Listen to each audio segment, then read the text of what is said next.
The Center with your host, DC Radical One.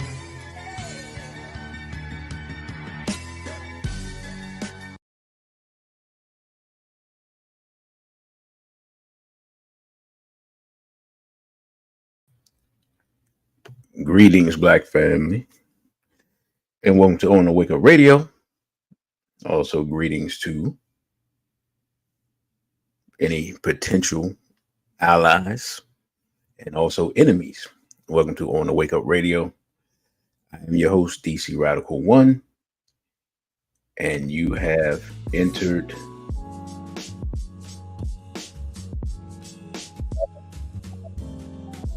Sir Cindy Ashby. You can check us out on SoundCloud, YouTube, iTunes Podcast, Google Play, Stitcher, Spotify, and iHeartRadio. On the Wake Up Radio. You can also check us out at otwtube.com. That's otwtube.com. Tonight, first of all, let me pause. Let me actually greet people who are already here. BB Fodier, your brother, you got ripped off. BB Fodier, Sister Najee, BB Fodier, Sister Fonessa. Greetings to peace and blessings to Lee Clinton, BB Fodier, to Straight Black Saw. And I think that's everybody right now. Excuse me, that I see. So appreciate that, brother, because I was about to ask. So let me BB Fodier, Straight Black Roger, Brother Crow. So let me tell y'all what inspired this. Well, it's two things. One, been having discussions with Brother Genie about this before what's happening now. And then two, the and I didn't get to see, because they were doing it like, I think it was at 6:30, 7 o'clock. I didn't get to see how Biden performed, but you know, the NATO summit is here, like in DC. Today, I believe, is the last day. And you go down that area, you know, it's kind of obvious. And when I started thinking about the ramifications of the NATO summit, and then like all the political shows that were talking about this Biden thing, I said, and then something happened, right? You know, and the only other person I've talked to about this is Brother Genie when I get to the end. What you say, brother? I said I wasn't coming on. Yeah. Y'all know how I am. You know, I think I might call it European proper. I don't know. But that sleep on it thing, that's a real thing. It only seems to be a real thing as you get older. But like that sleep on it thing, like the times when I can actually get good sleep, the creative process. Now, when I was young, this is weird. When the creative process used to hit me when I was young, in the middle of the night. Now that I've gotten older, I just need some sleep. Just plain and simple, right? So, what I'm about to discuss, most of it is known. The part at the end is a prediction, right? And I will discuss how I think how they will get to that point. Because the how part, I'm not sure, right? I can't predict that. I'm not a soothsayer, and I'm not in their private meetings. But the prediction of it, yes. So, oh yeah, what I want to say really quick. I have, and I'm going to repeat this sometime in the middle as more people come in. I have the video from the Chopping It Up this past week in Baltimore. The video from the Save America rally. And I got one other video of Brother Genie. No one else has this video. So next week, I'm gonna sit down, I'm gonna edit it because it's a lot of video. And then I'm gonna make it available to whoever wants to purchase it. Brother Jenny told me go ahead and put it out. I put it like this: in this current environment, it cannot be uploaded almost anywhere without getting taken down. And so those who are in the know, you will definitely want to see it. Those who aren't in the know definitely need to see it. But in the current environment, the clips that I can clean up enough to put on here without them getting yanked down, I will put up some clips on my channel and some clips on OTW too, right? But the full video, and I have to look at it, see how I'm gonna edit it. Those will be next week. I'll let you know, depending on how much time I put in it. I'll let you know the price, and excuse me, I deliver them. Those will be directly emailed to you if you're interested in purchasing them. So that's that. Now, so here's basically what we're going to discuss tonight. If you saw the thumbnail, and you can kind of see the thumbnail behind the what's name. The question is, are the Democrats ready to replace Biden? And more importantly, why now? Right? Because there's a reason behind all this stuff. Now, publicly, they're stating, well, his performance was horrible, and there's questions about his capacity. And you know what? I forgot. I'll discuss it, but I didn't bring it up. I forgot to bring up the 25th Amendment. Anyway, so there's discussion about his capacity, blah blah blah. And we're going to look into, and there's health questions and all that. But we're going to look at the why now. And the reason we're going to look at the why now is very simple. These people know. These people have known, right? This isn't new to them. Understand that. See, this is the part. See, this is the part where the lying comes in. It's not a matter of his health declining, because his health has been declining, right? The question is, or was, or maybe still is,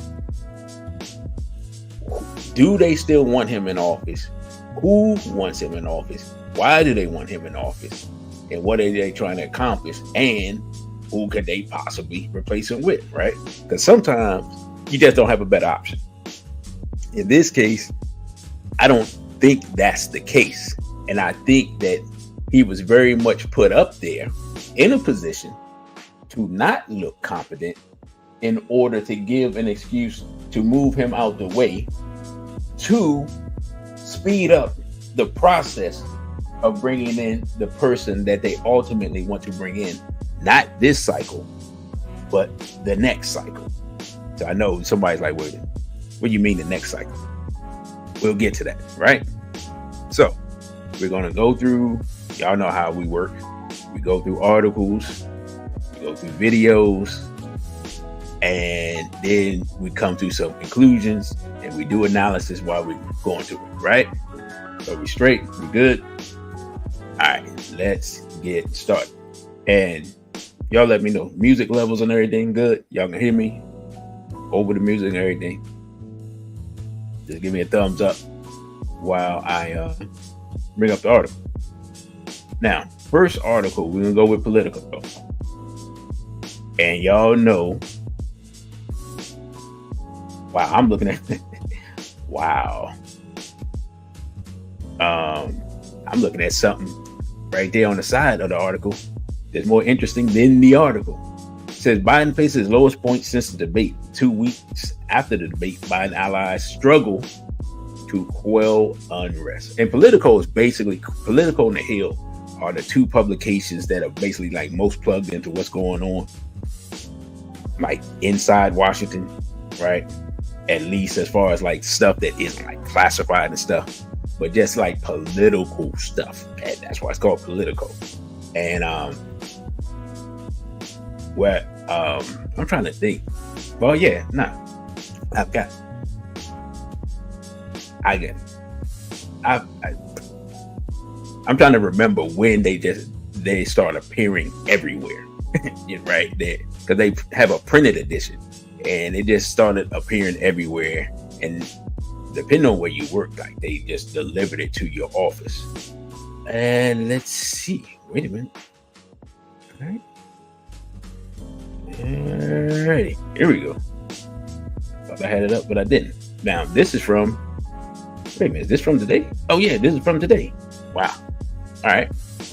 Says President Joe Biden's travails grew significantly more dire Thursday as a presentation by his political team to Senate Democrats about his ability to defeat former President Donald Trump left many in the audience unmoved.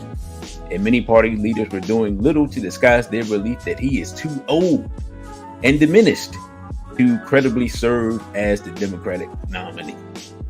A number of White House and campaign aides are plotting how to convince Biden's inner circle that the president should reconsider his decision to stay in the race, while they show a commercial of Coach Prime, right? That's just funny to me.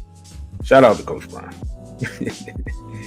The distance between the inner circle and the next ring out, which includes a number of senior campaign officials, is a big gulf, said one Democratic operative close to the campaign. Biden's near-term challenge Thursday afternoon was only an hour away. A solo news conference to mark the end of the NATO summit he hosted this week in Washington. Many Democrats on Capitol Hill said they had taken former Speaker Nancy Pelosi's advice that they withhold public expression of skepticism, until the foreign leaders left town. I'm laughing because, I mean, how disingenuous is that? That you sit around and you like, look, we know this dude is incompetent. However, don't say nothing until the other leaders leave, as if they're not having meetings with him right now, right? So I don't know if y'all saw this, but there was a discussion about his capacity after a certain time. And so the discussion is basically like, you know, as long as we get all his work in before like 5 o'clock, before he has to take a nap, he'll be good. Now think about it, right? We're not talking about, you know what I'm saying? We're not talking about like your regular day job, right? We're not even talking about a CEO, right? Because the CEO, most of your stuff is within a 12-hour period. Like, we're not even talking about a surgeon, which their stuff happens all the time. Like, you know, I used to work at a hospital, like doctors' hours are crazy. But beyond the next level beyond that, like the fire department, right? You know what I'm saying? I've known people in the fire department. Their hours is just like whatever. Beyond the level beyond that, you know what I'm saying? And like 2 levels beyond that is the president's job. The president's job is really 24/7. You know what I'm saying? Like, they schedule things out and they tell you when things will happen, but you never know what's up. You never know when you're going to go to sleep and, like, for example, the Hamas thing happened. What time was that he learned that? That was right in the middle of the night. Or when Russia began their invasion of Ukraine, right? Or I'm just trying to think of stuff that's currently happening that's in the news now. Or what time was it when he realized that the people in Kenya were basically telling Ruto, you know what, you gotta get up out of here, and you just had the guy, you know what I'm saying, you just had him here hosting him for a summit, and now his own people trying to run him up out the government. Like, those things don't just happen. That's just foreign policy stuff. We're not like natural disasters, I'm just trying to think of all the things that just randomly happen. You know, all these things randomly happen, and you can't just cordon off your day as the president and be like, what was the guy in the movie where he was holding people over the railing and talking about my office hours are from 9 to 5 or whatever he said, right? Like, it doesn't work that way. You can't. When you're the president of the United States, you're on call all the time. Anybody that's ever had an on-call job, like, that's like, hey, you're going to be on call this weekend. You're like, oh man, please. 5 heartbeats. Thank you, brother. What was his name? Big Red or whatever. You know what I'm saying? So but here's the reality situation. If you think that these people did not know about his condition at this time, come on, man. They knew. So my question is, why now, and what are they trying to accomplish? All right, so let's get back to the article, right? It says that some made it clear that anything less than a commanding performance at the news conference will prompt them to urge Biden to step down as the nominee. I wish I had time to look at that, but it didn't start till I think close to 7 o'clock. The possibility looms that a steadily rising stream of unfavorable polls, adverse news stories, and withdrawn support from fellow Democrats is about to become a flood.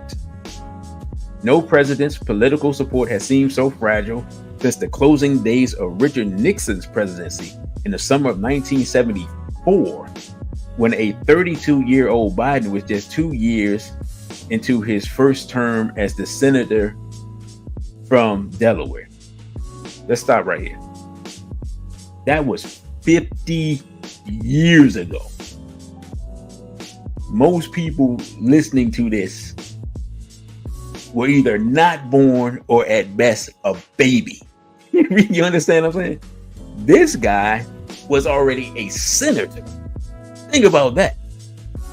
So if you're quote unquote middle age, which in reality, if you're black, means you're 2/3 through your life, he was a senator when you were born, or slightly before you were born, or 10 years before you were born, or 20 years before you were born. You know what I'm saying, man?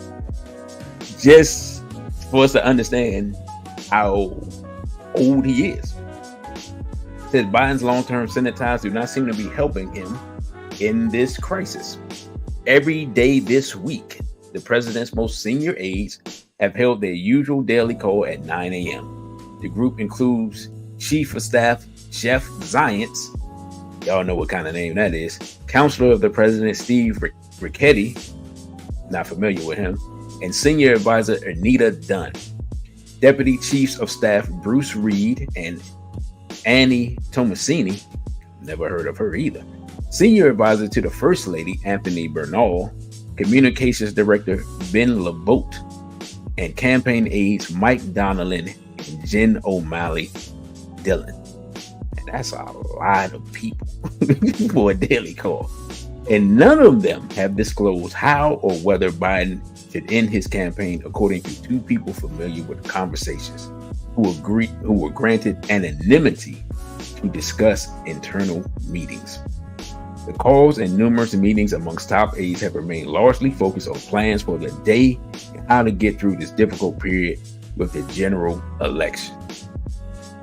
But beyond that inner circle, a number of White House and campaign aides feel quite differently and have begun to discuss how to penetrate that group and compel the president to reconsider. So this is interesting. One thing that happens, this is how Jay said Biden been around, right? Like this guy been around since. Think about it. He was a senator, like when they were still trying to pass desegregation laws, right?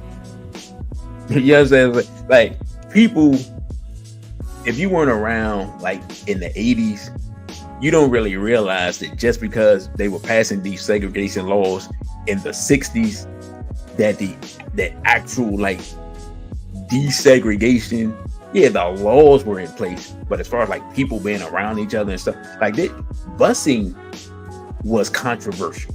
like school bus, like as far as like busing children to other areas to try to like balance out the number of people racially and all that stuff. That was still controversial, right? I remember my older cousins telling me about the way, you want to know how they desegregated their school? They had to fight. that's how they desegregated their school. They got bused, from basically around the corner from DC, in PG County, out to the outer parts of PG County. Greetings to Safo. And they had to fight.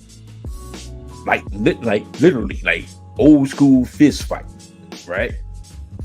Like that's how schools were desegregated. You punch somebody in the face, and then once you punch enough people in the face, you got your respect, and then you at least got to a point where you can get along enough to continue your school day, right? That's how it went. Like my older cousins, those were the stories they told me, because they would. Here's the thing: they were telling me the stories because at that age I was relatively young. It was before I got to the point where I would be bused to wherever, because I didn't even know where I was going to be. So they were preparing me for that. Then they had lived through it.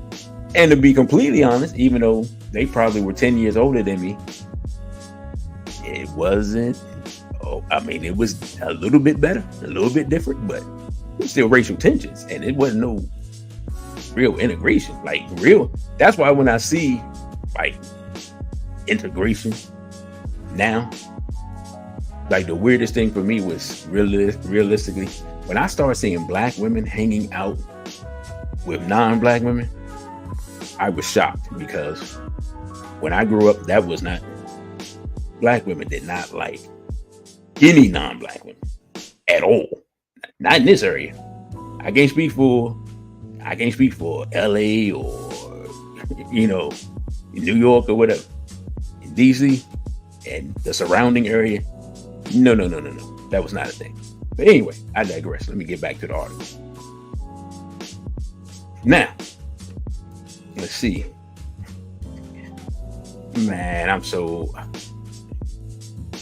just me seeing, and I'm using the term sister loosely, seeing her up there lying for these people, it just makes my head hurt. Anyway, says they're all frustrated that they're not part of these strategic decisions, the person said. But there are signs that others could be looking at a post-Biden world, right? A survey commissioned by the campaign polled a head-to-head between Vice President Kamala Harris and former President Donald Trump, as conversations swirled within the Democratic Party about the possibility of her replacing Biden atop the ticket, said three sources who spoke on conditions of anonymity. It is still unclear why the poll was commissioned and how the campaign planned to use the results. A person familiar with the polling granted anonymity to discuss private conversations told Politico this was done in the context of Trump doing attacks on her. He's gotten much more aggressive in recent days. Stop right here. No, that's a lie. Here's what happened. Bruh, I forgot to, Brother Crow, I forgot to find that article of him talking about him being the first black woman or whatever weird. Yeah, I gotta do a video on that. But anyway, they're gonna say, well, Trump's attacking Kamala, so we did the poll. No. Trump knows he hears the whispers of the plan, so he's making a strike against Kamala before y'all even make the move to Kamala. That's what's happening, right? One thing I say about Trump is weird. For a non-politician, he's a natural politician. You know what I'm saying? Like for somebody that never run for public office before 2016. He's a natural politician, and he has a weird knack of two things. He has a weird knack of connecting with people, even though he's not really a genuine person. So that's some weird political stuff. That's kind of a Gemini thing, to be honest, right? And he has a knack for feeling out his opponent's weaknesses politically. I don't think it's any advisors or anything. I think that's just something in him. I don't know what it is. I don't know what to call it. But for somebody that's not like swift, he does have the ability to sometimes see certain things, right? And I didn't see it at first until I started paying attention to him. I'm like, because he seemed like he just always reckless and just doing whatever. And it just looked like, what is the dude doing? But there are times when he does stuff and I'm like, oh, he sees the play on the board and he's already making that move. And this is one of those. Like, he's been attacking Kamala. He's just like, all right, I made that dude look like a fool. I might as well start attacking her now. Right? So that's what's really going on with that. But they want to flip it. Anyway, on Capitol Hill, Biden's senior advisors briefed skittish Senate Democrats on Thursday in an attempt to quell the unrest. The campaign prepared a new memo, for the meeting with internal data that showed they still had multiple ways to get to 270 electoral votes, according to a copy obtained by Politico. The clearest is through Wisconsin, Pennsylvania, and Michigan. Y'all put a pin in Pennsylvania, okay? Put a pin in that, because we're going to get there. A sign that the campaign acknowledged its path was narrowing as states such as Nevada and North Carolina appear out of reach. Now think about North Carolina, right? Obama put that back in play, and now Trump is putting it out of play. Some lawmakers came away reassured after the Biden campaign laid out an aggressive plan. Senator Debbie Stabenow told reporters after the meeting, "I know we can win Michigan." Now let's stop right here. What is currently happening, before they to Brother Real Black Gentleman, what is currently happening that is limiting, that is making them, the possibility of them losing Michigan, a very real thing? Because there's something happening right now that, puts that thing as a toss-up. Anybody knows, y'all let me know. But the presentation did not appear to win over the group at large. Many senators left the meeting without saying much at all, a sign that Biden's aides may have only convinced senators to not complain publicly. Privately, Senate Minority Leader Chuck Schumer, yeah, he is what I think he is, anyway, has told donors that he is open to a different candidate at the top of the ticket. He wants to be sensitive to Biden, according to one person who was briefed on these one-on-one calls. Schumer also expressed doubts that the few people around Biden are being candid with their assessments. Axios first reported these conversations.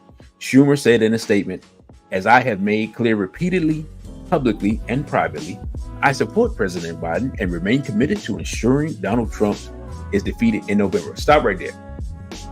Those are two different things. This is how you know somebody's lying. He said, "I support Mr. Biden, but I just want to ensure Trump's defeat." This Trump fear-mongering, right? It is like the weirdest thing because it's not you never hear them talking about policy differences with Trump. It's Trump himself. Now, this is what we have to understand. No politician who is talking is speaking for themselves. We know who's speaking for them. The group of people who do not want Trump to be president do not want Trump to be president for one reason. Y'all can get mad at me if you want to.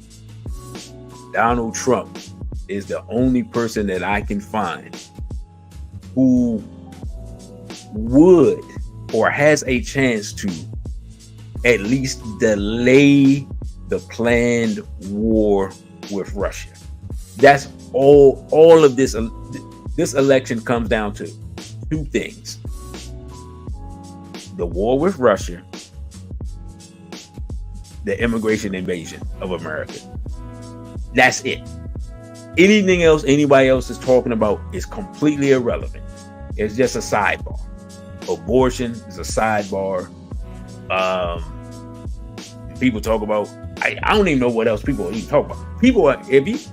The stuff I've been listening to, and I've been listening to people talk, people aren't talking about issues. they're talking about Trump. Like there's no policy debate going on at all, right? With the exception of abortion. The reason why I'm gonna get to that, because actually I'm gonna do a separate video on that, right? Because again, that Project 2025, that's from the Heritage Foundation. Here's one thing that people have to understand about Trump. Trump's gonna do whatever he want to do. Remember, he was a Democrat for most of his life. That's so the idea that Trump is gonna be loyal to or swayed by party people, it don't work that way. Number one, I keep telling y'all this. Trump's a Gemini. Just imagine Tupac as a white man. That's Trump. That's why he can't keep his mouth closed, right? You know what I'm saying? Like, they have literally the same personality. It's just that this is just an older, rich white guy.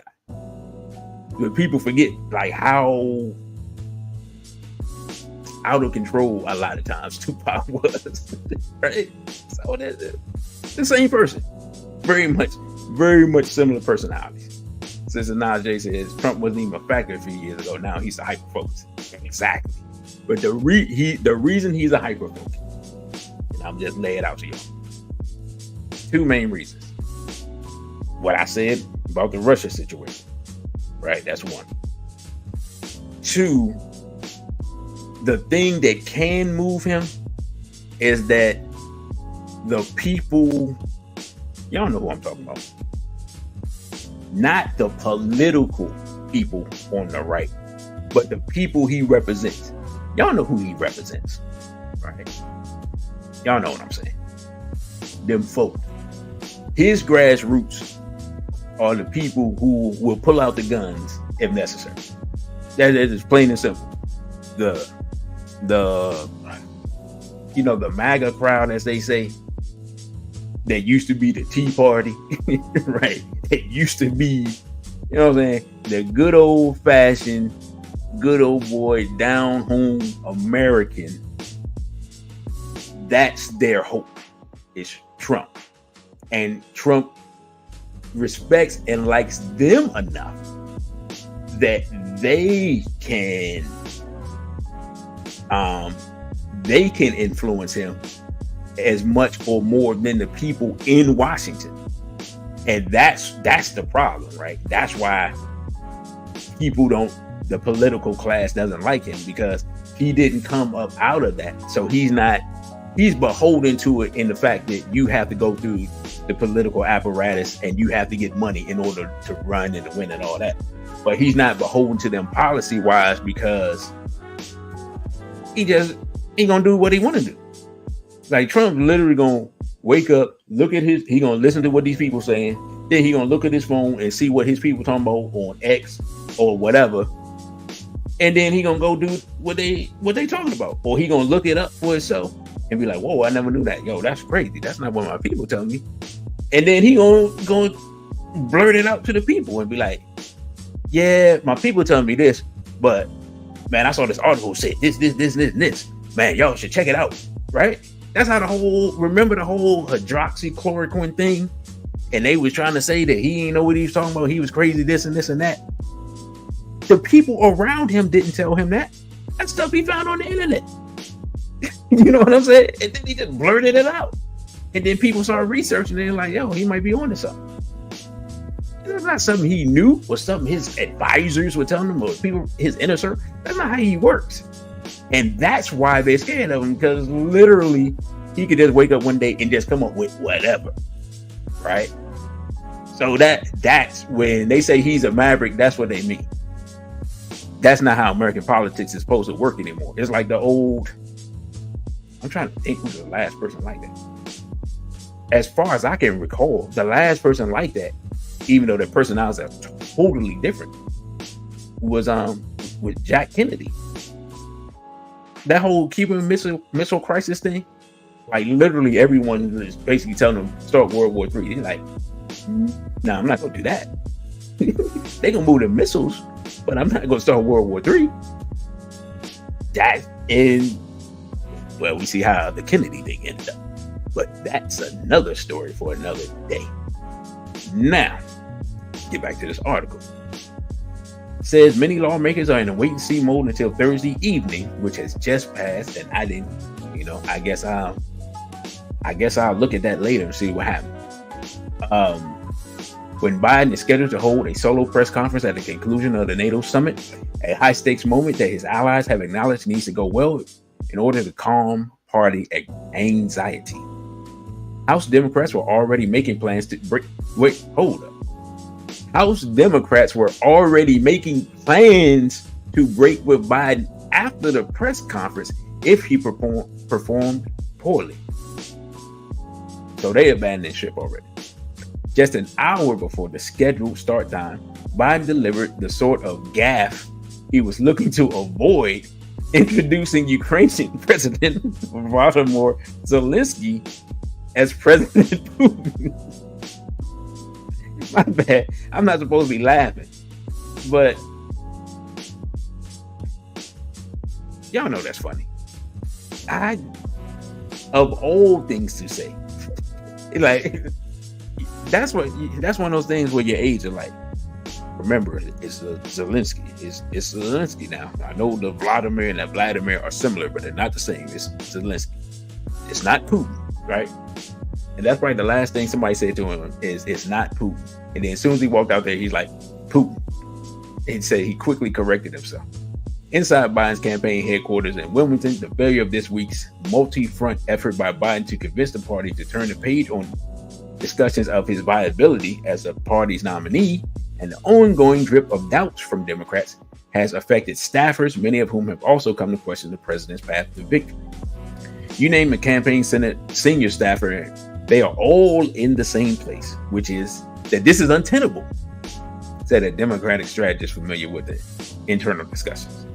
Those aides also could not downplay the shockwave sent by Pelosi's refusal on Morning Joe to confirm her support for Biden, staying atop the ticket, believing it gave license to far more Democrats to express their worries publicly and privately.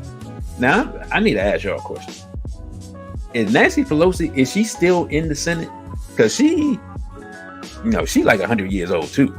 So the idea that Nancy Pelosi's like, man, this guy's mighty old. If she's actually still in the Senate, like, that's wild. Like, if you want to prove that he's too old, you should retire first, and then say, hey, man, even I had to retire. But it's it's just, it's wild. Since Najee said Trump is like Kanye when he said after his nap he's doing Defcon 5 when he's asked. Right, yeah. That dude, Trump may take a nap. You don't know what he gonna say when he wake up. He like, you know what? That's right. Yeah, Kanye definitely right. Yeah, is Kanye a Gemini too? Because you never know what he gonna do. I be looking at him, I'm like, hey, bro, what is happening right now? Oh, man. In a statement, senior Biden campaign spokesperson Kevin Munoz said, we can either worry or we can work, and our team is focused on the work that wins elections. I mean, that sounds good. Okay. That sounds like in sports where they be saying next man up, knowing that the guy who got injured as an all-pro and the guy behind him is a bum. It sounds good until you have to play the game. You know what I'm saying? Says the First Family remains committed to the campaign. Of course they do. With First Lady Jill Biden and the president's son Hunter, who's a whole crackhead. Like, how he get to make this decision is wild when you think about it. Both telling confidants that they still believe that the president is the only candidate who can beat Trump, according to two people from there. Y'all say so. Anyway, the First Lady has also expressed fear that bowing out would make the Atlanta debate a defining image of her husband's presidency, an outcome she finds unacceptable. See, now we get to the reality of the situation. You know, it had nothing to do with, we think he can beat Trump. No, you don't want him, the lasting legacy of him looking like a buffoon before the world. Biden's sister Valerie also remains committed to the campaign, but has not ruled out advocating for changes if the race becomes damaging to her brother's health and legacy. A Democratic official in touch with the family described the shift in tone before and after Pelosi's comment, since seeing for the first time that there was recognition that the president may need to consider stepping aside. Excuse me. Aides are bracing for a new wave of defections following Biden's press conference and the end of the NATO summit, where the president has touted America's commitment to his allies and sought through his speeches and other public appearances to allay concerns about his age and stamina. People want to give him the week because they didn't want to do it while he's hosting NATO. But post-NATO, a barrage of people are going to come out, said the Democratic strategist who works closely with House Democrats. They also want to see how the press conference goes. But it feels like no one is ever going to forget the debate, so it doesn't matter what he does. I don't think there's anything he can do to bring people back to the fold. That, however, is not the view of Biden's closest aides, some of whom, like Danilin and Ricchetti, have been with him for more than 30 years. Oh, well, there it is. According to one person familiar with the group, there's a clear recognition of the new challenges that have emerged following the June 27th debate. The senior team's daily 9 a.m. calls, the person said, have taken on more of a triage element as aides discuss how to address immediate political problems and who is going to do what. Ricchetti, a key liaison to Capitol Hill, has focused on talking with Democratic lawmakers wobbling over their backing of Biden. Zients and Dillon have primarily taken on the work of assuaging nervous governors and donors, appealing directly at a time to top donors about maintaining their commitment to host fundraisers. Dunn, who oversees a communications shop, has been setting up multiple interviews with broadcast networks, 3 of which are planned for next week. 2 people said to counter-program the RNC. By the way, the Republican National Convention is next week in Milwaukee. And Danilin, perhaps the president's most trusted aide of all, continues to drive the overarching message.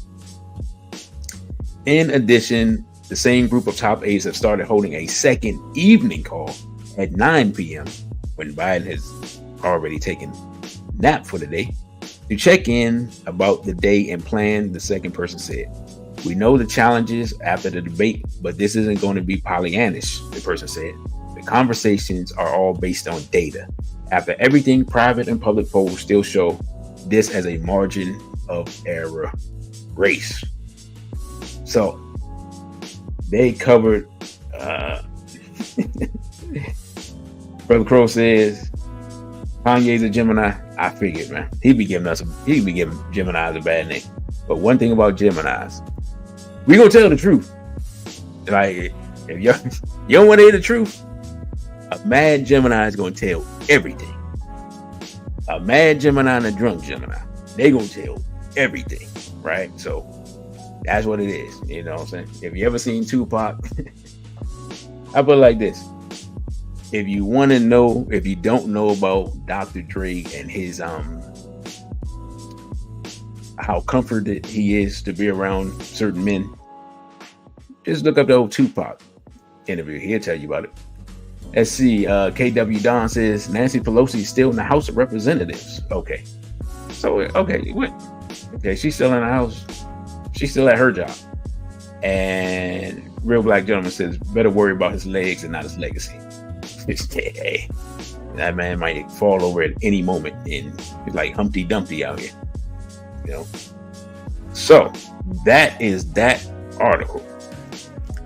And let's see, we have here are the Democratic lawmakers calling for Biden to step aside. This is from CBS News. While they show clips of 9/11. Interesting.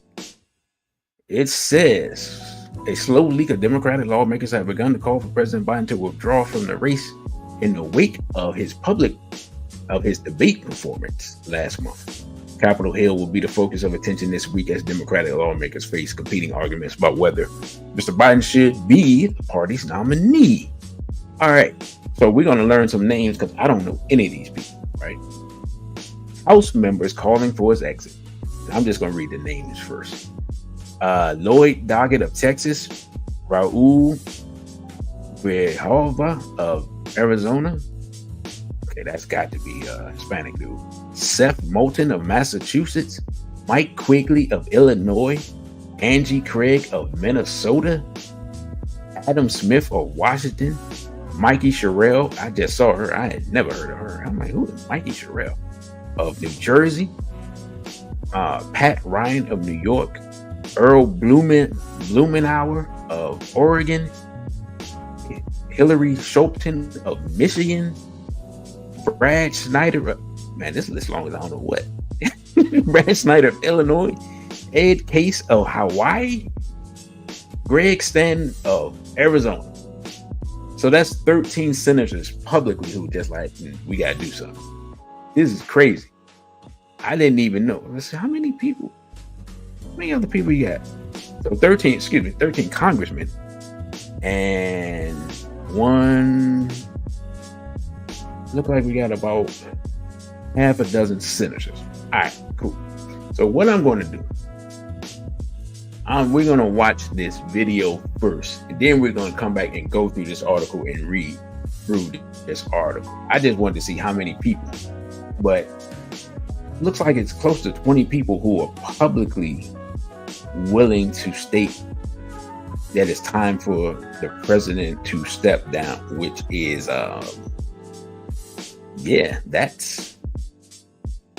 that's wild. So we're going to check out the video and then we'll come back. Sunday morning, President Biden is in an all-out effort to revive his candidacy after that debate performance last week that raised questions about whether he's capable of beating Donald Trump and serving another 4 years in office. One veteran House Democrat tells NBC News opinions are hardening in many quarters, that action has to be taken, and that action is a different nominee. Both House Democratic leader Hakeem Jeffries and Virginia Senator Mark Warner are convening groups of their colleagues to discuss the path forward, and a growing number of congressional Democrats have called on President Biden to step aside. Mr. President, please look at what's happened, recognize that the reality out there may not be the same thing you're hearing from the circle of your closest friends and family, and consider putting our country first. The campaign has been very, I think, arrogant in their response. We want to know what their plan is to win this election and turn these numbers around. If they don't have a plan, then I think we have to move in a different direction. It's like talking to a loved one about such a tough situation. How do you tell that person he can't do this anymore? The decision about whether Mr. Biden stays in the race may come down to raw data. In a new Wall Street Journal poll, former President Trump has opened up a 6-point lead over President Biden among registered voters, the widest gap in that survey since 2021. Mr. Trump leads by nearly 9 points among registered voters in a New York Times Siena College poll. He's up by 6 points among likely voters, his largest lead since 2015. And Vice President Harris performs slightly better in a CNN poll within the margin of error. But a Bloomberg Morning Consult poll shows a close race in key battleground states. Now, an increasing number of big Democratic donors are calling on President Biden to drop out. The lifeblood to a campaign in politics, the lifeblood is money. I talked to a bunch of big donors, and they're moving all their money to Congress and the Senate. I cannot believe we're in this situation. But the president has been defiant. He is not dropping out. On the trail in Wisconsin and in an exclusive interview with ABC's George Stephanopoulos, President Biden insisted only the Lord Almighty could make him change his mind. If the Lord Almighty came out and said, Joe, get out of the race, I'll get out of the race. The Lord Almighty's not coming down. I agree that the Lord Almighty is not going to come down. But if you are told reliably from your allies, from your friends and supporters in the Democratic Party, in the House and the Senate, that they're concerned you're going to lose the House and the Senate if you stay in, what will you do? I'm not going to answer that question. It's not going to happen. But the interview did not calm the widespread panic throughout the party. Former Obama senior advisor David Axelrod said President Biden is rightfully proud of his record, but is, quote, dangerously out of touch with the concerns people have about his capacities. Some Democrats have also expressed frustration that the president refused to commit to taking a cognitive test. Have you had the specific cognitive tests, and have you had a neurologist, a specialist, do an examination?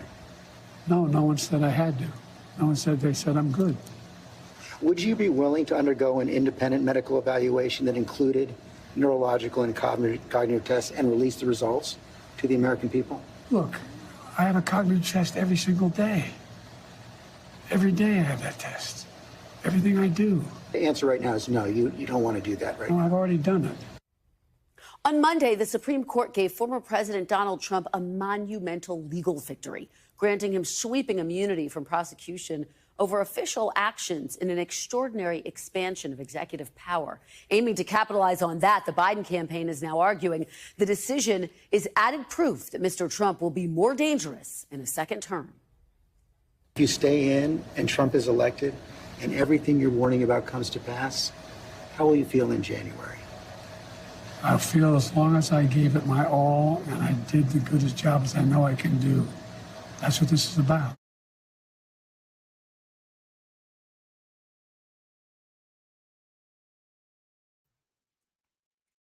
Now, he said, if I do, what did he say? As good a job? I think he's trying to say as good a job as I can do. But like, if he's trying to avoid appearing like the crotchety old man, that's not working, right? No, at all. If he's trying to avoid feeling like appearing like his powers are waning and his capacity for reason are as sharp as they were, none of that helped based on what I saw, right? So let's go through the actual article real quick. Now that we saw all the names, it says that Lloyd Doggett, he became the first Democratic lawmaker to call on Mr. Biden to drop out, saying on July 2nd that he was hopeful that Mr. Biden will make the painful and difficult decision to withdraw. Greg, however, I'm probably butchering his name, but whatever, told the New York Times on July 3rd that what Mr. Biden needs to do is shoulder the responsibility for keeping that seat. And part of that responsibility is to get out the race. So basically, he's looking out for his own interests, right? He's like, hey, you are going to cause me to lose my job. Oh, my bad. Music.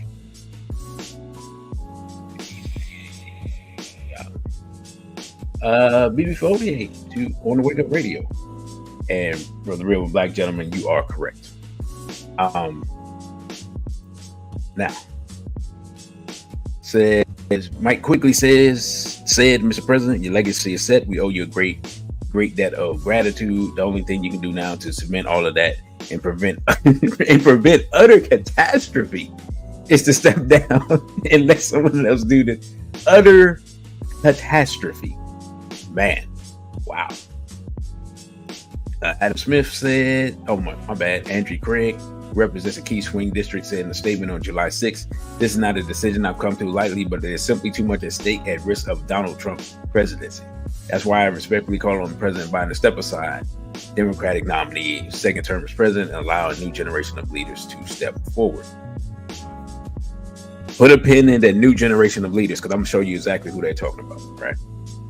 Adam Smith said, as soon Mr. Biden must end his, he said 3 days ago, Mr. Biden must end his candidacy as soon as possible. Said in a statement that presidential candidates must be able to clearly, articulately, and strongly make his or her case to the American people. It is clear that Mr. Biden is no longer able to meet this burden. Man, I mean, have y'all ever seen anything like this? Because I haven't. Where a sitting president's own party is just shooting them down like, get this dude out of here. Like, man, Chicago is going to be so interesting. If they don't move him before Chicago, it is going to be 1968 all over again. I'm not going to lie. I don't want to go except in Chicago. Chicago's dangerous on a good day. Mikey Sherrill said in a statement posted to social media July 9th following closed-door meeting among House Democrats. She praised Mr. Biden's presidency, but said he was asking that he declared that he won't run for re-election. He will help and will lead us through the process toward a new nominee. Stakes are too high and the threat is too real. Now, let's stop right here. See, Sister Najee, you beat me to the punch. I ain't even get a chance to get started. That's an excellent question. Sister Najee said, did he really do his job well if we're on the verge of catastrophe? Yeah, right. How about that part, right? Like, think about it. This weird idea that Trump would be so horrific. Can we be honest here? Yeah, can we be honest amongst ourselves? Was there any noticeable difference between Trump and Obama other than when Trump was in office? He rolled back a lot of this rainbow stuff. A lot of that stuff started going away, and the economy was doing well, and interest rates were low, and he was giving out money to the American people. Like, what part of that do people mad about? You know what I'm saying? Like, when I think about it, and I think about before somebody pressed the button and put the whole world on pause, before that point, what part of Trump's presidency were we like, oh my God, this is horrible, this is? Because remember, we were being shot down in the street by police under Obama, and Obama passed laws to protect the police. So this weird thing with black people, especially, but people in general, like, the world's going to come to an end if Trump is elected. I don't get it. I'm going to be completely honest. Because literally there had a meeting, how many minutes away? Considering Washington traffic, 20 minutes or so away. Right? Not during rush hour, because during rush hour you might not go nowhere for 20 minutes. But 20 minutes or so away, 25 at the most. They had meetings and stuff where basically they were agreeing to World War III. And you're telling me that this guy's better than the other guy when he's agreeing to World War III? Are we serious right now? Like, they were discussing, one of the things they were discussing at the NATO summit was more the other NATO members pulling their weight and paying for putting more money into the coffers for NATO, right? Think about it. Remember what Trump was like, man, if y'all don't put no money in this, man, we not, I'm just pull out. And that's why they went and made that law, right? So, to me, what's the difference? And Sister Najee said, you rude start smelling themselves during the Trump era. Yeah, but can we be honest? We know how to deal with that. It's just that the men are cowards. Because all that stuff about all that jumping up and down and blah, blah, blah, we know how to deal with that. Michael Xavier Johnson showed us how to deal with that. Cosmo September showed us how to deal with that. Huey P. Newton and them back in the day showed us how to deal with that. So, like Malcolm X said, you just speak a language that everyone can easily understand. That's how to deal with that. We just cowards nowadays. You know what I'm saying? I ain't even worried about that. Because either you're going to do something or you're not. Like, you look in our communities, everybody's trying to think of a gunslinger from back in the day. But anyway, everybody can shoot up their own neighborhood and kill black people. But when it's time to put in that work to back people off, everybody turns to Martin Luther King. They're all pacifists. So that's my thought on that. But I understand what you're saying. And a real black gentleman said, it's like we're watching Biden revert to a childlike state. Yeah, it's crazy. You're right. And that's crazy because he's doing it before the world stage. That's the scary part. Now, think about this real quick. For, I don't know how long. As long as I've been alive anyway. Or as long as I can remember. The idea that America was the most powerful nation. I guess you could start from World War II. And America's the greatest nation and, all this stuff. which is basically propaganda, being honest. But all this stuff that people have been told, at least for the last 4 or 5 generations, right?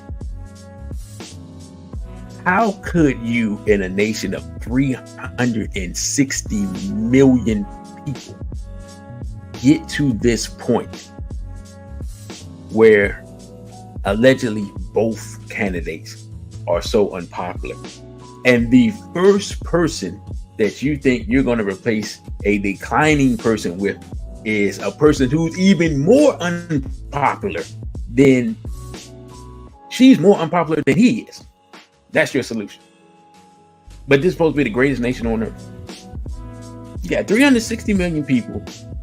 Let's say you have, between the illegals and the people underage, let's say you got 250 million people to choose from.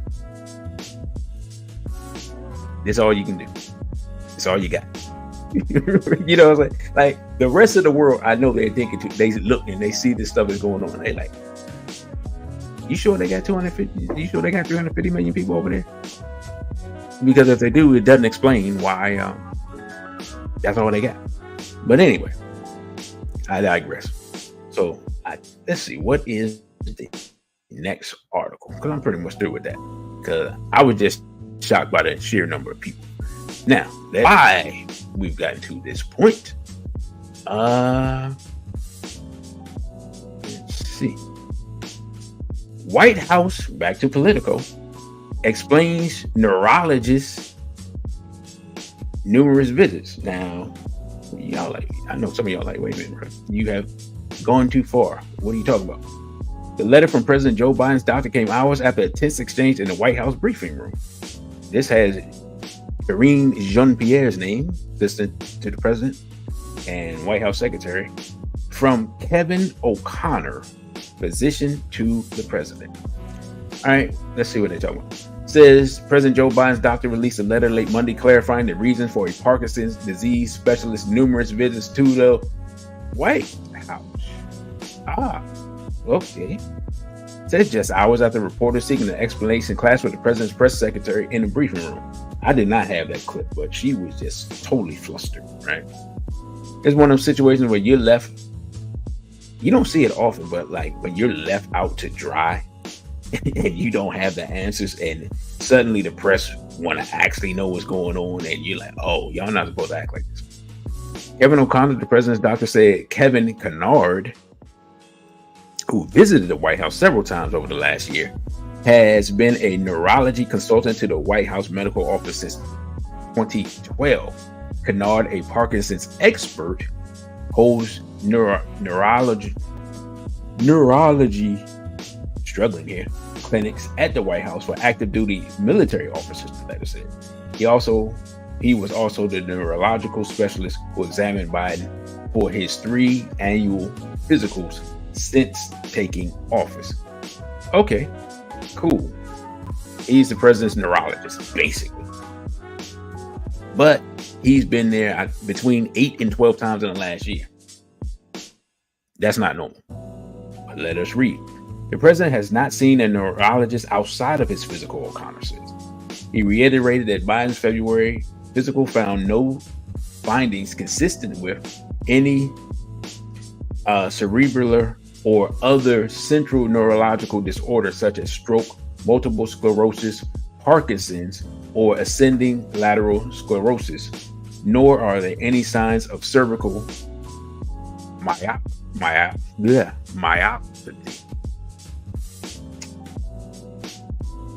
Really? I just, as I read that, and I'm sitting here thinking about it, I'm like, nothing. So are you saying that there's been no consistent findings with any neurological disease or any cognitive decline or any capacity to do his job? Is that what we're saying? Because I find that hard to believe. I'm not gonna lie.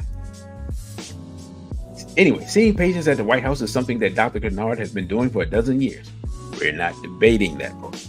Dr. Kennard has chosen for his responsibility not because he is a movement disorder specialist, but because he is a highly trained and highly regarded neurologist here at Walter Reed and across the military health system, with a very wide expertise, which makes him flexible to see a variety of patients and problems. Let's stop right there. Here's the thing about that, right?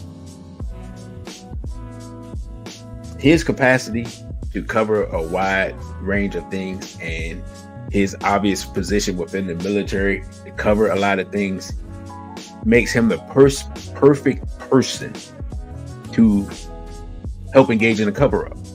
Because he can say, oh no, I was here for this or that. And nope, I was here to see this person or that person, or to do this training or do this and that and the other. So it doesn't really help quell people's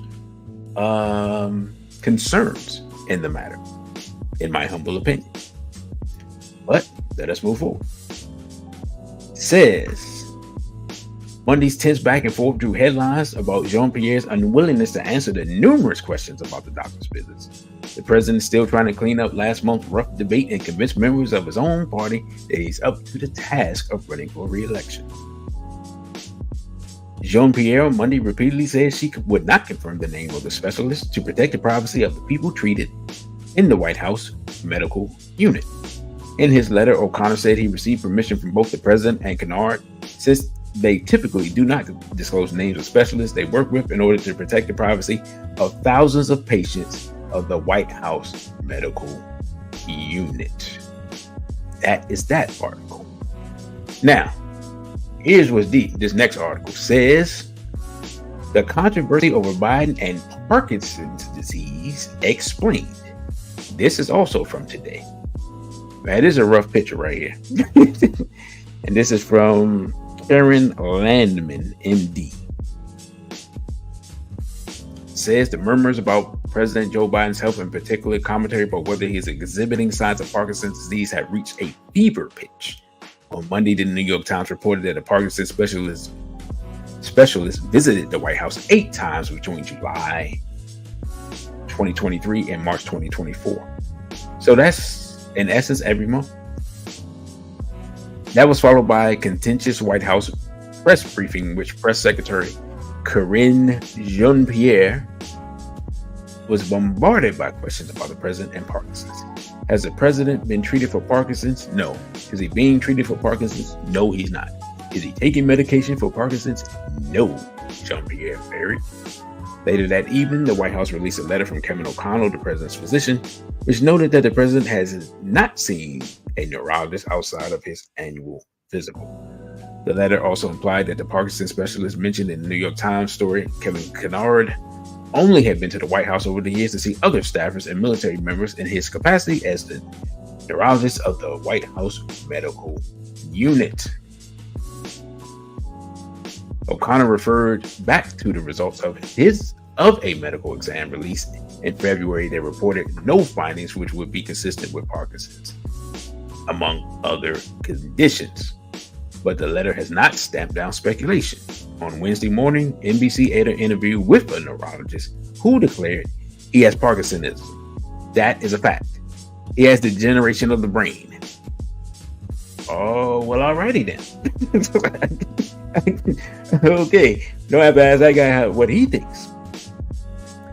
Says on NBC, nope, that's the same thing. All right. To be clear, it's hard to make a Parkinson's diagnosis from afar, says Anthony Lang, a neurologist and researcher who leads Parkinson's disease research at the University of Toronto Tan Center for Research in Neurodegenerative Diseases. I'd be reluctant to come to any specific conclusion without a clear, hands-on assessment of the individual. But the reason doctors like CNN medical correspondent and neurologist Sanjay Gupta, among others, have been vocal is that the movement changes typical of Parkinson's, even if they are caused by a different condition, can be fairly straightforward to the trained eye. Sanjay Gupta saying it? Man, it's getting really bad. When CNN started, wow. And according to Lang and doctors I've spoken with, and in my own view as a doctor, further neurological testing would be the most reasonable recommendation based upon what he's observed. That's why speculation about the disease has picked up and why the controversy might linger. All right. So, Sister Najee says, okay, but why do so many people working in the White House need a neurologist? That is indeed an interesting question. I was thinking the same thing. I'm like, how many people need a neurologist in this facility? Like, what is there something in the water? Like, what's really going on here? Why are we suddenly talking about Biden and Parkinson's? Now, before I get into this, we see now the play, right? Because I have an intelligent audience. That's why it's not very big, because it's intelligent. We see the play now that all of this is playing out publicly. All of these articles that we're looking at, all of them are within the last 2 weeks. So we see that this information is probably not new, but it's being put before the public and covered everywhere, right? So the move to replace him and the reasons that will be given are all out in front of the public now. So I just wanted to get that out the way. Now, let's see. It says, it's a well-known fact that Joe Biden is 81 and moves his age. What kickstarted the latest bout of speculation about deeper health issues was his disastrous June 27th debate performance against Donald Trump. In debate, Biden often spoke haltingly, occasionally losing his way mid-thought, and while his opponent spoke, his face often was frozen and expressionless. If y'all remember, I did a live stream that night, and when I got off with you all, I went and turned on the debate, and he was frozen right there, looking absolutely crazy. And I had the TV on but not the sound on, so it made it even look crazier. A tsunami of commentary about his health followed, including speculation about Parkinson's. Although Parkinson's motor symptoms can be minimalized with medication, let's read that again. Although Parkinson's motor symptoms can be minimalized with medication, it's a progressive and debilitating illness with cognitive components that loom larger with age. Stress temporarily worsens the disease's symptoms, and maintaining stamina can be especially challenging with the condition. About half of all people with Parkinson's say fatigue is a major problem. Dementia is incredibly common in older people with the disease, affecting around 80%, and can come on relatively quickly. Oral medications and other treatments exist that help reduce the condition's physical symptoms, although there's no way to slow down its associated cognitive changes. Synthetic forms of dopamine are a cornerstone of Parkinson's treatment, and other medicines, including some that mimic dopamine's effects, may also be helpful. Some people are in later stages of the disease may benefit from a surgically implanted device called a deep brain stimulator, which sends electrical impulses from a tiny pacemaker-like box implanted in the chest to electrodes implanted in the brain. Doctors inexperienced in evaluating Parkinson's may miss the diagnosis, attributing its symptoms to normal aging. However, the condition involves finding that skilled clinicians can typically identify using certain maneuvers. A physical exam also involves close observation of the patient for the posture and gait changes, masked face, tremors, and other typical signs. Not all patients have all symptoms, and especially early in the disease, some symptoms may be absent, which may complicate or delay diagnosis and treatment. Let's stop right here. That part where they start talking about you give people certain medications, lessen the symptoms and things like that. I don't know how much political stuff you all watch, but that's like That's been a running inside joke with a lot of these political pundits that, oh, they must have gave him his medication today. He was kind of sharp. Because they said that at the when he did the State of the Union. They were literally surprised and like, oh, whatever they gave him, you know, he showed some vim and vigor, as they say, right? This is where we are. This is where we are, America. Black people who love the Democratic Party. This is where we are. This is the state of the presidency, where some cocktail of random drugs are giving the president enough of a capacity to function, to at least fool people some of the time. What's the old saying? You can fool some of the people some of the time, but you can't fool all the people all the time. In this case, you can't fool anybody that's paying attention. This is where we are, right? So, oh yeah, I forgot. So, since we're talking about Parkinson's, I have a video that someone made. I did not make the video. Do not get mad at me. I just got the video. And they're showing Biden's moments where he seems to not be all the way there, or not really knowing what's going on, and not have his normal capacity. And we're going to watch that video in the wake of what we read about Parkinson's, and we're just going to see, you know, to see what we can see. All right. So, all right, let's check this out.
footage that emerged early on from the event, including the bizarre spectacle of the U.S. president wandering off after a skydiving display and having to be wrangled back into line by his counterparts, other world leaders, was bizarre enough. And this led to amazed commentary from around the world, as well as this fantastic New York Post front page, Meander in Chief. That's him, folks. And then there was this uncomfortable moment when the president went in for an intimate forehead-to-forehead moment with the Holy Father, Pope Francis. As our good friends at the Babylon Breed Bee joked, Biden disappointed after huge scoop of vanilla ice cream turns out to be Pope Francis. Tough luck, sir. Better luck next time.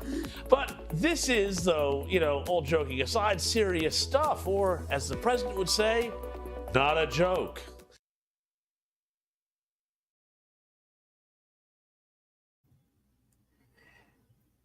All right. Goodness. I'm not gonna lie to y'all. I was,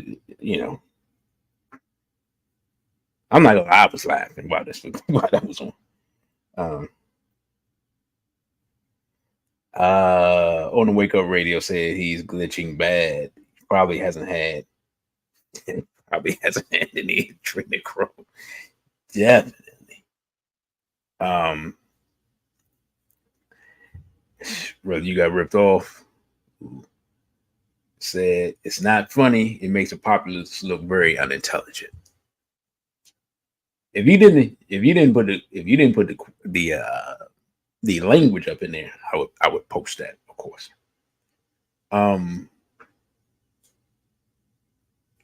Sister Najee said these same people had nothing bad to say when he was sniffing children. I mean, he's been doing that since he was vice president. And people just act like that just doesn't happen. It doesn't exist. To your point,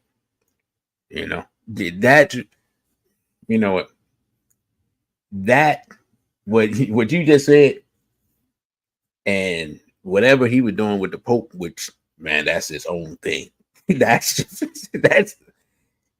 who knows how that could have ended up between him and the Pope. Oh, don't even get me started. Don't even get me started. That whole thing is crazy. But that's the condition. Because before today, I hadn't seen the one where he was wandering off with all these other leaders, and he's turned the whole other direction. The man and paratroop down and up. How many people seen that video before? Because I hadn't seen that video before. That means they've been sitting around covering this stuff up, and they keep saying, "Oh, Trump, this and this and this and that." But here's a key question that somebody asked, and I didn't bring up an article for this. If this is the condition that he's currently in, the key question that most people aren't asking, some people, political pundits are asking, but most people, the populace, isn't asking. But it's an intelligent question. Who's running the country? Right? Now, those of us who are here, right? But it's a question that the uninitiated should ask. But as Bane and Batman said, but we are initiated. We know the answer to that question. Sister Najee brought up what I was about to bring up. Him rubbing down that black man was crazy. I forgot about that video until the show started. But that was absolute. I don't normally use the word cringe that much. That was cringe. That was, yeah. And I don't know who it was, but there was some White House staffer or something that was looking around like, "Hey, come get him." She was looking around like, "Yo, do y'all see this? He's assaulting this man." Right? So, by the way, let me say, you can follow me on Instagram at dc.radical1, on Twitter at dc_radical_one, on OTW2 at dcradical1. You can donate via Cash App if you find value in this information, $sign dcradical1, and you can email me at dc.radical_1 at protonmail.com. And if you are a long time listener and I do not have your email, just shoot me an email, because I'm really thinking about starting an email list, but I at least want to have the emails of people who I know will be interested in some of the footage and videos and stuff we have, so I can avoid the situation I had with Brother Elijah, where I was supposed to send him something, but I didn't have his email and didn't realize I didn't have his email. So now, next, brother, you got ripped off. You've got to tell me Got the music.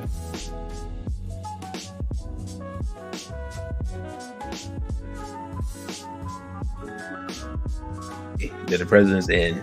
He's been there, and we see now they're going to try to move him out the way. Now, all right. So let's do some brainstorming real quick, right? Before we get to the next article. And yes, I am going to try to get off here by 10.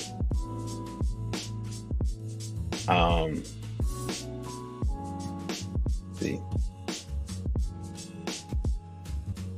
Brother Crow, you said Donald Trump said in the debate that Biden is a Manchurian candidate. Oh, really? Now you can make me go back and try to watch the whole debate. I did not hear that.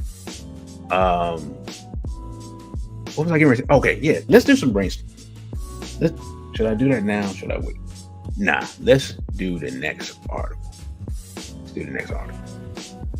I believe, brother, you got ripped off. I believe you mentioned this.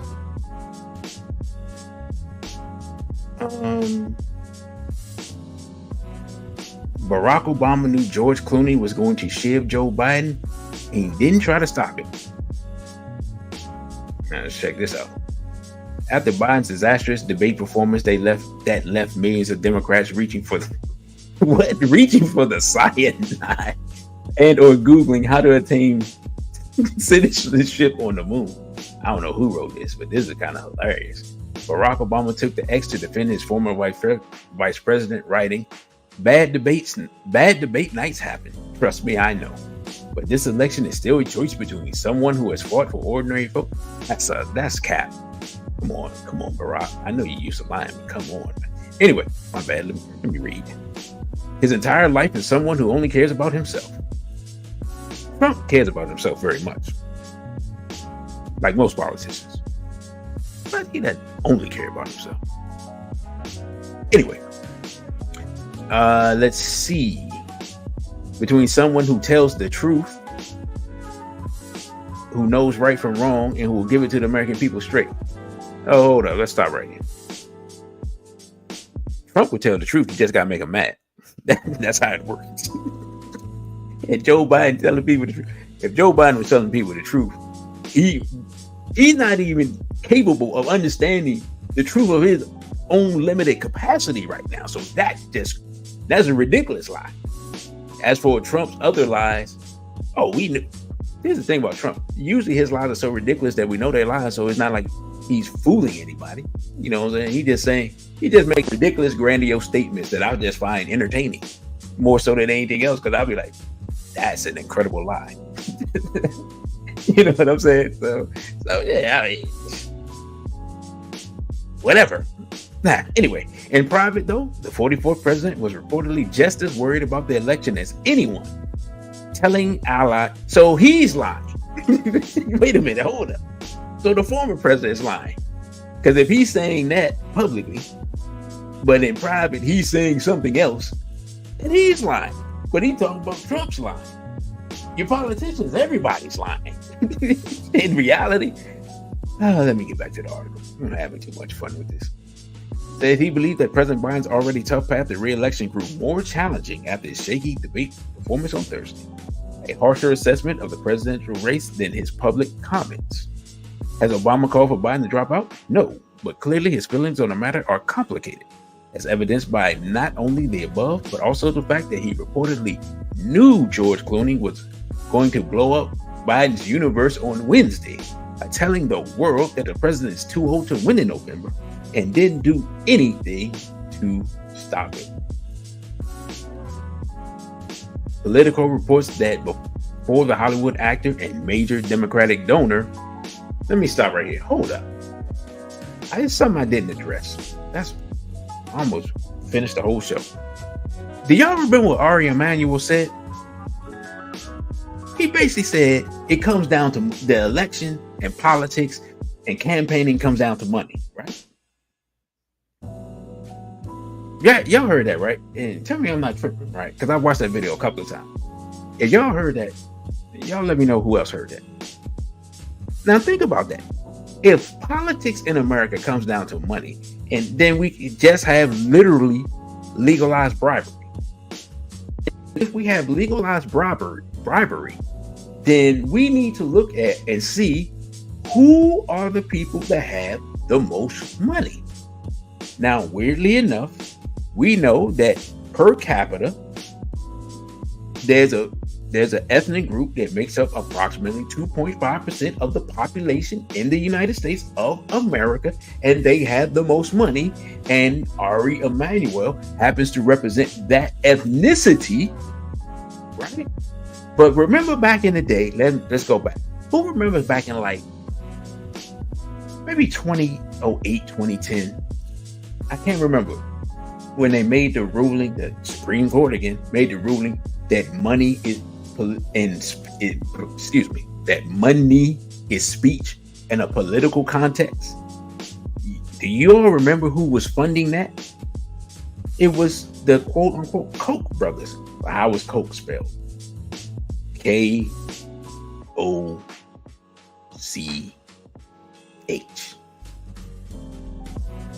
They're not the Koch brothers.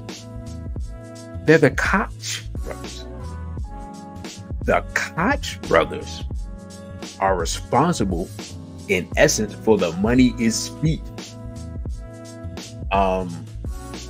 decision in the Supreme Court, which allows vast amount of unmarked monies to go into the U.S. political system. Y'all tell me with your emojis what type of name is Koch. Now, they were major, and maybe they still are. I don't even know. You don't hear about them anymore, weirdly enough. They were major Republican donors. Ari Emanuel and half of Hollywood, probably more than that, are major Democratic donors. But Hollywood is controlled by whom? Again, use your emojis, right? So literally, if you're paying attention, he literally said, we control politics through money because money is speech. And we paid to get that decision made that money is speech so we can control the politics with the money. And who controls the money through the Federal Reserve? Do we see how this country works now? I mean, he literally just blatantly said it. And if you're not paying attention, you don't even know what's going on, even though the person just told you what's going on. But I digress. Back to the article. Let's see. Oh, wait a minute, hold up. Well, let's put it like this. I lost my place. Political reports that before the Hollywood actor and major Democratic donor published his New York Times op-ed calling for Biden to step down, he reached out to former President Barack Obama to give him a heads up. As Politico, which spoke to people familiar with the conversation, notes, while Obama did not encourage or advise Clooney to say what he said, he also didn't object to it. Right? That's all you need to know. The outlet adds that the lack of pushback is an eye-opening revelation that the former president was one of the first big voices defending Biden following the abysmal debate performance, while many of his former aides have been the incumbent's biggest critics. Yeah. What's his name? Bush? No. Who's that? Clinton's man. James Carville. Like he just put it out there. One thing about James Carville, he's liable to say anything. So, but in his being liable to say anything, occasionally he just says the blatant truth when nobody else don't want to say it. And a spokesperson for Obama did not respond to Vanity Fair's request for comment. Of course not. But the news does not appear to be going over well with the Biden campaign, which, according to MSNBC's morning show, believes that Obama is quietly working behind the scenes to orchestrate this. Now, I'm going to say this. There are a lot of Republicans and even some Democrats who think that Obama is the one orchestrating certain things. Straight black pride to Neil Davis. I'm just going to say this. There's a lot of conservative stuff. I started calling him Obide. Obama is a servant. He's not in a position. He works for other people. That's what I'm trying to say. He works for other people. I'm trying to say things without getting trying to avoid the YouTube censors here. But you know that he's a servant. And he's a servant of those special people. All right. That's the best I can say. It says, in related news, Donald Trump has responded to Clooney's call for Biden to step down by attacking Clooney. Well, this ought to be interesting. Let's see. And he said, I wonder if this was on X. So now fake movie actor George Clooney, who never came close to making a great movie. Man, Trump just be going off on people for no reason whatsoever. Like, what is happening right now? So, what did one of those football coaches say? Don't press send. Anyway, it's getting into the act. He's turned on Crooked Joe like the rats they both are. What does Clooney know about anything? He uses the Democrat talking point that Biden, the worst president in the history of the United States. See, that's Trump.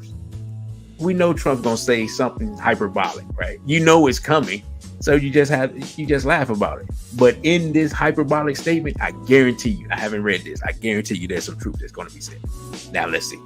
No, Crooked Joe was the one who weaponized law enforcement against his political opponent. Well, of course, he's talking about himself there. He had to start with himself. That's Trump, who created the most devastating inflation in the history of our country. I'm gonna say this. I don't know if it's the most devastating in the history of our country, but I'm gonna be completely honest. The most devastating in my adult life. Like, this is crazy. I wasn't around for the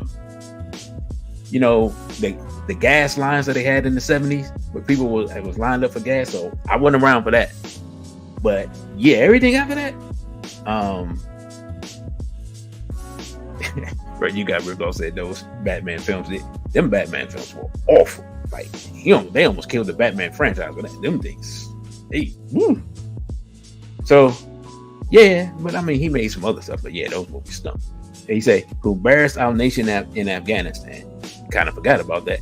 And whose crazy open border policy has allowed millions of people to illegally pour into our country, many from prisons and mental institutions. Let's stop right here. See, this is typical Mad Gemini stuff. A Mad Gemini will go out and call you all types of things and say this and that and reveal your history and your dirty laundry. And in there, they will say the absolute truth that people either forgot about, don't want to talk about, or didn't know. And then everybody will lose what was said that was the truth until later on. You're like, wait a minute, did he say? Can anyone argue that this open border policy is a complete disaster for the country? Like, seriously. Like, think about it. There's only one thing, if we're being completely honest, there's only one thing that black people and white people, just regular black and white people on the ground, agree on. And that this illegal immigration is totally out of control. That's it. Like, if there's one thing, that is the one thing, right? But we can sit around and say, hey, man, this is crazy. So there's Trump being Trump. and on the Wake Up Radio says it's a dang comedy show. Everything is intentional. It's a distraction. Well, what they're distracting people from is World War III. Because let me ask you a question. Has anyone in their local news, or however you digest your news, whatever social media you're on or anything like that, has anyone been talking about the possibility of World War III? I'm just asking. And Real Black Gentleman says the border activity is prima facie treasonous. Yeah, I mean, you're the president, you're the commander in chief, and you're allowing an invasion of your country. And I mean, what's worse than that? Like, the fact that There are military bases around the world, but they have not sent the National Guard to stop an invasion of the southern border. It's absolutely insane when you really think about it, right? But all right, let me hear you. I only got 15 minutes left. So let's get to the coup de grace. All right, real quick. I'm gonna go back here, and this is from the Daily Mail. It says revealed Kamala Harris's list of potential running mates if Joe Biden drops out. You don't prepare for something to happen unless you're pretty sure it's going to happen. At least 3 Democrats have been named as potential running mates for Kamala Harris should President Joe Biden drop out of the 2024 presidential election.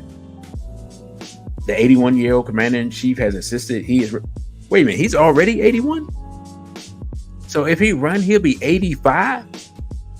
If he happens to live through the 4 years? Yo, that's crazy. Anyway, Vice President Harris, 59, has said she stands with Biden as she travels the country trying to assuage donors and voters about the viability of his campaign. Wow, she's 60. That's crazy too. Now, we always knew this election would be tough, and the past few days have been a reminder that running for president of the United States is never easy, she told a crowd in Las Vegas. But the one thing we know about our President Joe Biden is that he's a fighter. Let me tell you something. I watch boxing. I watched boxing most of my life. There comes a time where your does not have the capacity to defend themselves. And at that point, it's over. And that's where we are. Anyway,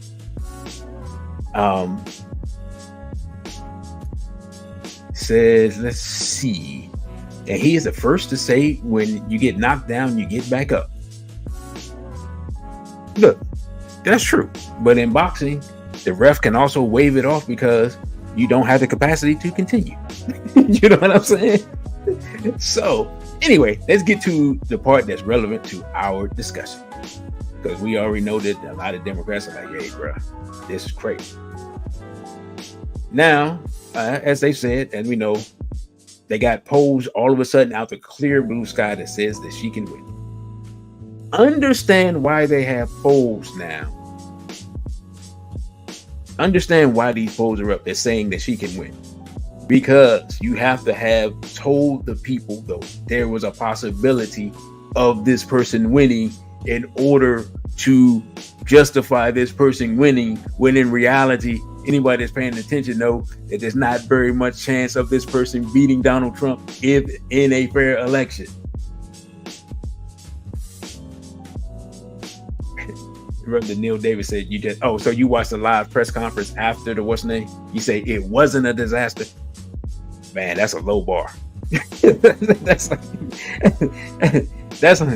that's like how we measure the Washington basketball team. It's like, oh, they weren't the worst team in the league this year. Now, let's see. Let's go past this audit, because all I want to get to is who the people are.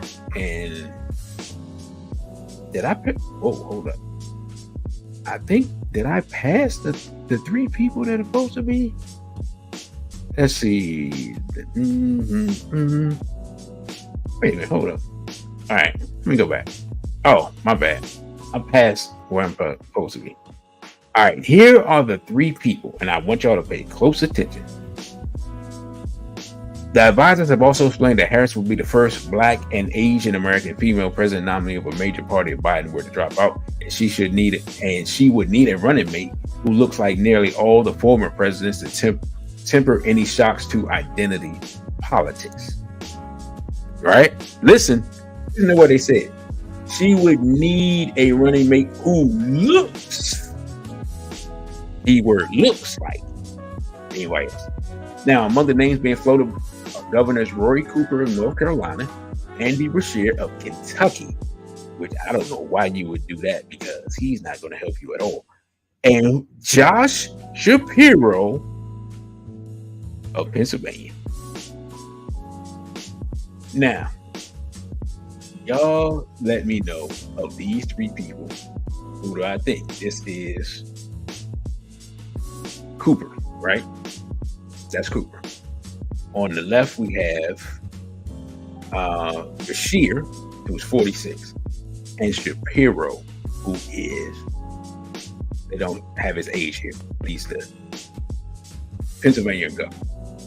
Now, y'all tell me, which one do y'all think I almost know is going to be the pick if this goes down the way I think it's going to go down, right? I give y'all about 15 seconds or so as I get on to the next. Oh, I can't go into the next article until someone answers. Let's see. Real Black Gentleman says the streets on the go for Kamala. Maybe them drama queens, but a good portion of the hood. Yeah. People don't really like her. No, there's one obvious person, and I'm surprised y'all haven't picked him out by the name. There's one obvious person, and because they're not hiding anymore, so you don't even have to get any hidden people. Bang! There you go. Now check this out, bro. Remember I said this, and I'm gonna show y'all that I'm not just pulling stuff out of thin air, right? All right, let's check this out. So here's the deal. I'm going to say it, then we're going to go to the article. Here's what's going to happen in some way, shape, or fashion. In some way, shape, or fashion, either one of two things is going to happen. Either they're going to pull out, they're going to just force Biden to pull out, run Harris, say that the polls say that it's close, and have her win. And Shapiro will be her vice president. In that case, you will have 3 hats and a hybrid in the White House. Her husband and him and his wife, which sets him up to be the president of the United States, which ensures the war between Russia and America, which is part of the end game, right? Now, you're going to say, DC, that's a heck of a lot of speculation. And how can you be so sure that something like that is on the table?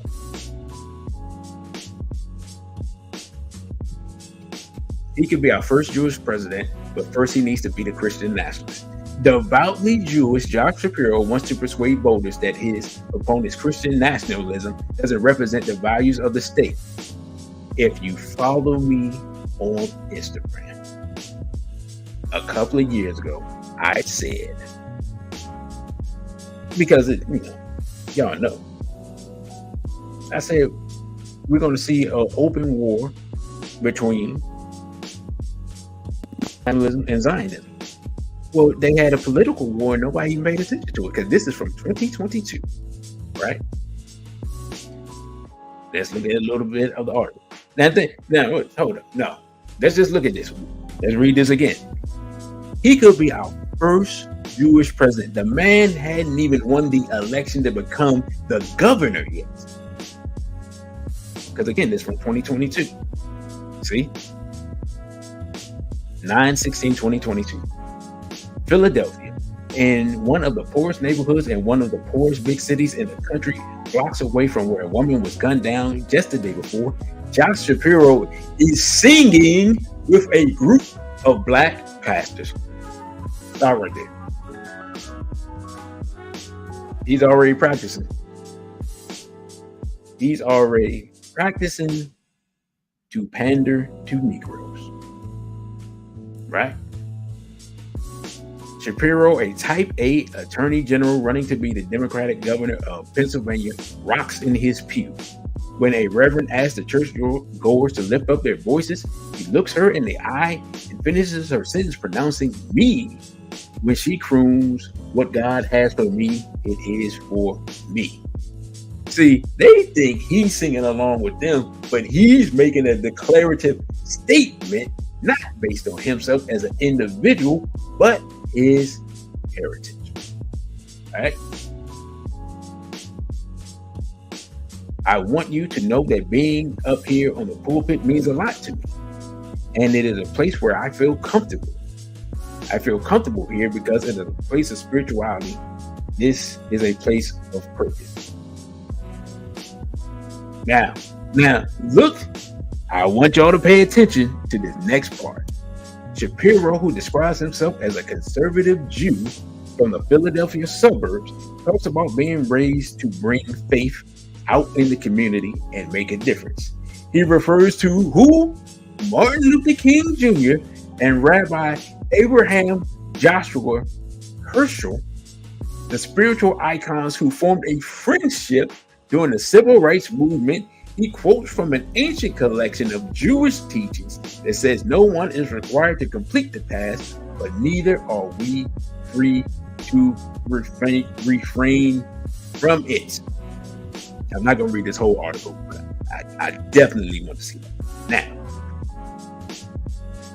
the battle for governor in Pennsylvania is one of the most consequential races in the country. It can determine whether women have the right to an abortion, and also voters have the right to cast a ballot in pivotal battleground states. Shapiro's Republican opponent, Doug Mastriani, who he defeated, led the movement in the state to overturn Joe Biden's election, who opposes abortion with no exceptions.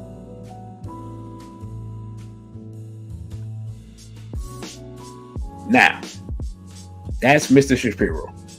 I want you all to see how in Mr. Shapiro is right? How close he is to the power brokers. As I try to find my, here we go. Press the pause button. Check it out.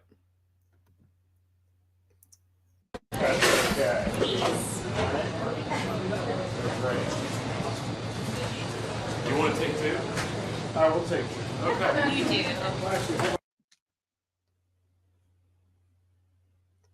Ooh. That one's for you. Thank you. Yeah. Would you like something? Okay. Oh, no, I come here regularly. No, I come here regularly when we're here. We already got it. Oh, we appreciate that. Thank you. Thank you so much. All right. It's one of these nights. This thing been operating here for a few years, and so everybody in the Capitol comes to fuel up. Thank you. Mr. Governor. Thank you. So how many years have you been here? We've been a company for 12 years. We've been in this Harrisburg location for about 3 years now. We saw this beautiful spot beside the Capitol. We just knew we had to put a great coffee shop here, and it's been a great relationship with us and the business community. And they're all Shippensburg University graduates. Oh, pretty cool, right? Yeah. Is that where you met? That's where these two met. We met and got married in school. And then, yeah, we got married in college. Yeah, we stuck it out. Thank you. Yeah. Okay, I think we're ready to go. Kind of tight in here. You want to hang out over here?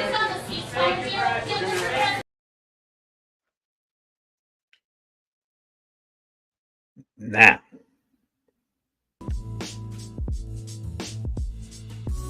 do we have any doubt now?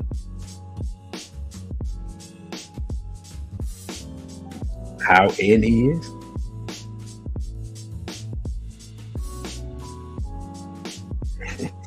You see what I'm saying? I'm just being completely honest. What is this? This is 2024. If he is not the president by 2032, I'll be shocked. The exact way that's going to work, I can't predict the future. But this man is being set up to be in the White House in the, politically speaking, very near future. Like, I know 8 years is a long time from now, but politically speaking, in the very near future. Right. So before I go, because our time is running out, for those who, as we see that they're making the move, I thought, and let me say this, because I was completely wrong. I was really, before all this even happened, I was really thinking that they were going to bring out, as I like to say, Big Mike. Miss former First Lady Michelle Obama. But it appears they're going with Kamala, which and I'm gonna be honest, I don't think in a fair election she could win. I don't see how you rehab her image and just still with her overall unpopularity. I don't know how you do that, But hey, whatever. But before I go, I just want to remind any black people who may be watching what he had to say. So let's pause and let's listen to the current vice president and possible Democratic nominee in her own words. Reparations for black people. Well, listen, again, we had over 200 years of slavery. We had Jim Crow for almost a century. We had legalized discrimination and segregation, and now we have segregation and discrimination that is not legal but still exists and is a barrier to progress. We have disparities around housing. We have disparities around education. We have disparities around income. And we have to recognize that everybody did not start out on an equal footing in this country. And in particular, black people have not. And so we have got to recognize that and do something about that and give folks a lift up. That's why, for example, I'm proposing the LIFT Act. Give people who are making $100,000 or less as a family a tax credit, which will benefit and uplift 60% of black families who are in poverty. So by default, it affects black families, but there's not a particular policy for African Americans that you would explore. But no, if you look at the reality of who will benefit from certain policies, when you take into account that they're not starting at the same place and they're not starting on equal footing, it will directly benefit black children, black families, black homeowners, because the disparities are so significant. So if we focus on the specific issues that have resulted in the greatest disparities, and we understand that that's part of why we're doing it. Listen, the reality also is this. Any policy that will benefit black people will benefit all of society. Let's be clear about that. Let's really be clear about that. So I'm not going to sit here and say I'm going to do something that's only going to benefit black people. No, because whatever benefits that black family will benefit that community and society as a whole and the country, right?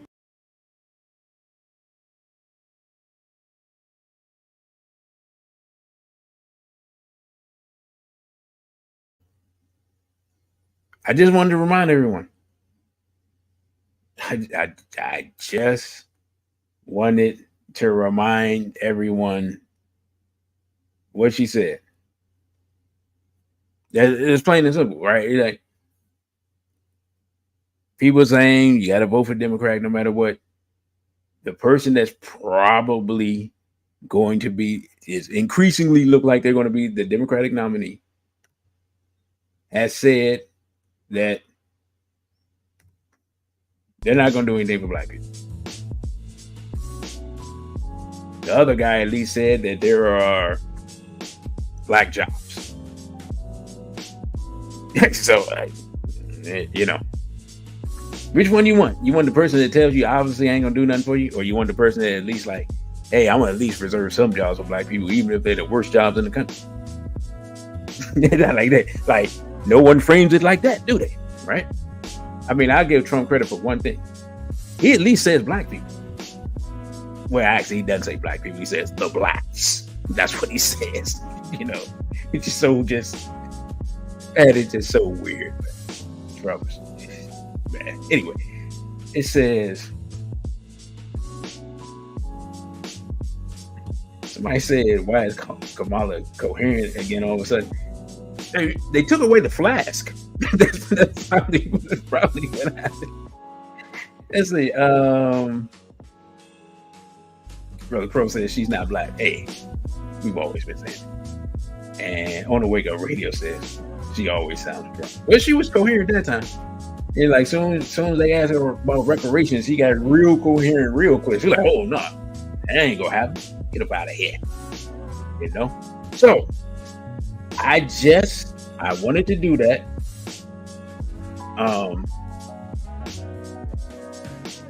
Oh, hold up. Let me put it up because I didn't know she did that. Before we go, on the Wake Up Radio was putting us on to some information I didn't know. Says when she was Attorney General, she confiscated footage from a journalist that showed Planned Parenthood selling baby parts. That is like, whoa. So I did not know that. Now, I think I have laid out the scenarios and given you all the information. So, if what I have put forth comes true, just remember to tell your friends, yeah, Brother DC told us that this was the plan all along, and it has played out perfectly. If that plan takes place, being completely honest, I say leave the country.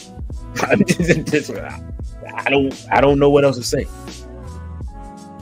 If that takes place, the fall of America will be completed, right? Because it's being collapsed. And one thing I came to realize one day, maybe a month or two ago, and I can't get into it here because we're at the end of the program, but the collapse of the towers was symbolic and a ritual. I will say that. And the preponderance of the evidence states that says it wasn't done by the people who were blamed for it. And that's all I can say at this point. So with that, brothers and sisters, before I go, don't forget, you can follow me on Instagram and Threads at dc.radical1, on Twitter at dcradical_ONE, at OTWTube at dcradical1. You can donate via the Cash App if you found this information of value, or you found some entertainment value, $DCRadical1. And you can email me at dc.radical_1 at protonmail.com.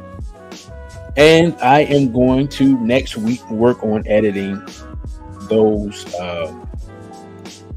appearances by Brother Genie, and I will let you all know pricing and availability next week.